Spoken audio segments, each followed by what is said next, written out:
स्वागत है आप सभी का हमारे चैनल में। आज हम बताएंगे कि देव उठनी एकादशी का व्रत कब पड़ता है और इस व्रत को हम क्यों करते हैं, इस व्रत की पौराणिक कथा क्या है और इस व्रत पर हमको क्या करना चाहिए और क्या नहीं करना चाहिए। तो वीडियो महत्वपूर्ण है, इसे पूरा अवश्य देखें और अपनों को शेयर जरूर करें।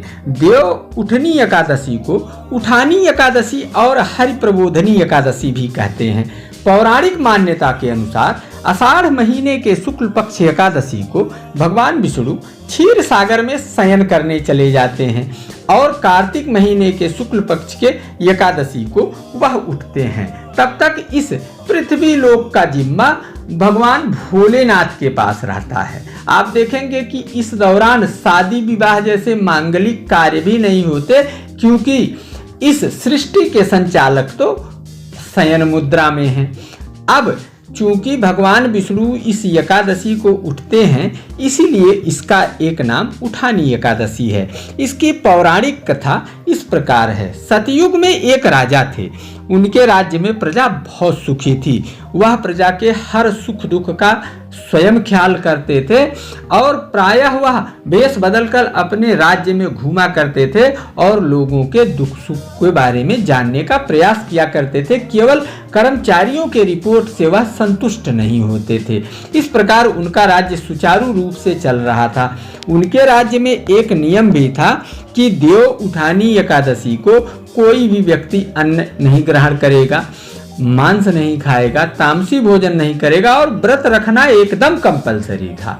हाँ, जिसके पास फलाहार की व्यवस्था है वह घर पर फलाहार करे, अन्यथा जिनके पास फलाहार संयोग से नहीं उपलब्ध हो पा रहा है उनके लिए जगह जगह राजा की तरफ से फलाहार की सामूहिक व्यवस्था भी की जाती थी।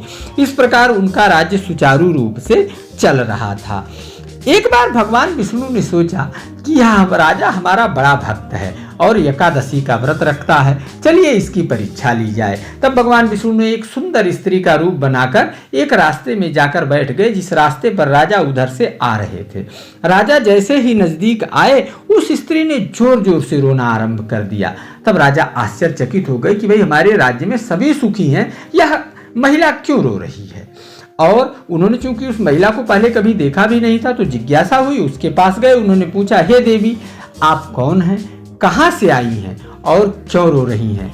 तब उस स्त्री ने कहा कि वह इस जगत में बेसहारा है, उसका कोई नहीं है, वह इसीलिए रो रही है कि यह समाज अकेली स्त्री को सुख से रहने नहीं देना चाहता। वह इस राज्य के राजा की बहुत तारीफ सुनी है और वह उसके पास जा रही है और उससे मिलेगी और आश्रय मांगेगी।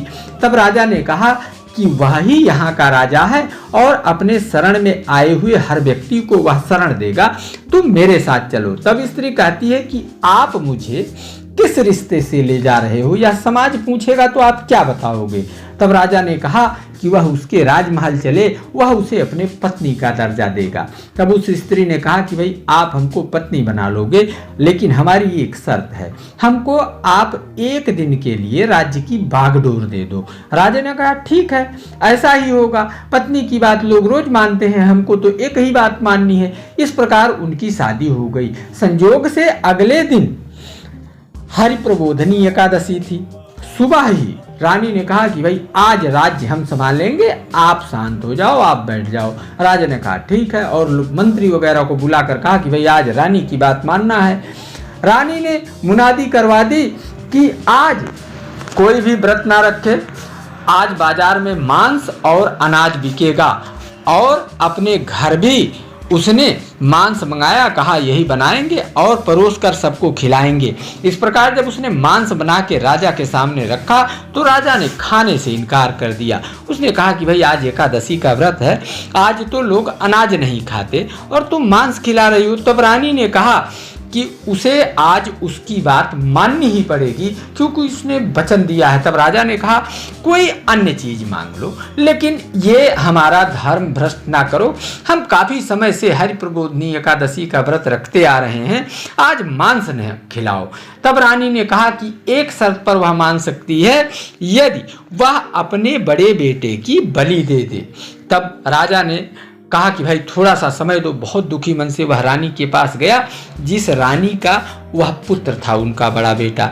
दोनों सोच विचार करने लगे। तब रानी ने कहा कि धर्म नहीं जाना चाहिए, बेटे की गर्दन आप काट दो, कोई दिक्कत नहीं। और इसके बारे में वो लोग बातचीत कर ही रहे थे, तब तक राजकुमार भी आ गया। सारी बातों को जानकर उसने वह कहा कि भाई पिता के धर्म की रक्षा हो तो पुत्र का बलिदान व्यर्थ नहीं जाता, और उसे भगवान विष्णु अपना लेते हैं। और वह बलिदान के लिए तैयार हो गया, जाकर एक तलवार ले आया और राजा के हाथ में दे दिया और भगवान विष्णु का ध्यान करने लगा, हाथ जोड़ के, आंख मूंद के। राजा ने ज्यों ही बच्चे की गर्दन पर तलवार चलाना चाहा, वह स्त्री भगवान विष्णु के रूप में बदल गई, क्योंकि भगवान विष्णु ही उस स्त्री का रूप रखे थे। और राजा का हाथ पकड़ लिया, तलवार छीन लिया। यह देखकर वह पुत्र, राजा और रानी तीनों लोग भगवान विष्णु के चरणों को पकड़ के लौट गए और उनकी स्तुति करने लगे। तब भगवान विष्णु बोले कि हम तुम्हारी भक्ति से तुम तीनों लोगों की बहुत प्रसन्न हैं, कोई वरदान मांग लो, जो चाहो वो मांग लो। तब राजा ने काफी सोच विचार किया और कहा कि यदि वह वरदान देना चाहते हैं तो वह वरदान दे कि जो भी व्यक्ति हर प्रबोधनी एकादशी का व्रत रखेगा, इस कथा को सच्चे मन से सुनेगा, उसे आपके लोक की प्राप्ति होगी, स्वर्ग लोक से भी ऊपर का लोक गोलोक की प्राप्ति होगी। तब भगवान विष्णु ने कहा ऐसा ही होगा, तथास्तु। लेकिन भगवान विष्णु ने देखा कि इस राजा के मन में लोक कल्याण की भावना है, अपने लिए कुछ नहीं मांगा, पूरे जगत के लोगों के लिए मांगा, सच्चे लोगों के लिए मांगा। तब उन्होंने राजा को कहा कि वह अपना राज्यपाट पुत्र को दे दे, और दोनों ही राजा और रानी को लेकर भगवान अपने लोक चले गए।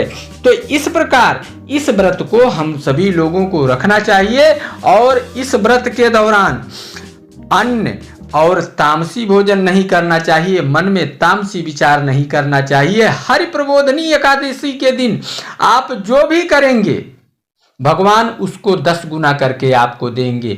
यदि आप परोपकार करते हैं तो उसका 10 गुना फल मिलेगा, और यदि आप बुरा कार्य करते हैं तब भी उसका 10 गुना फल मिलेगा।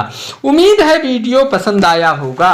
बना रहे आप सभी का प्यार और दुलार। अगले वीडियो तक नमस्कार।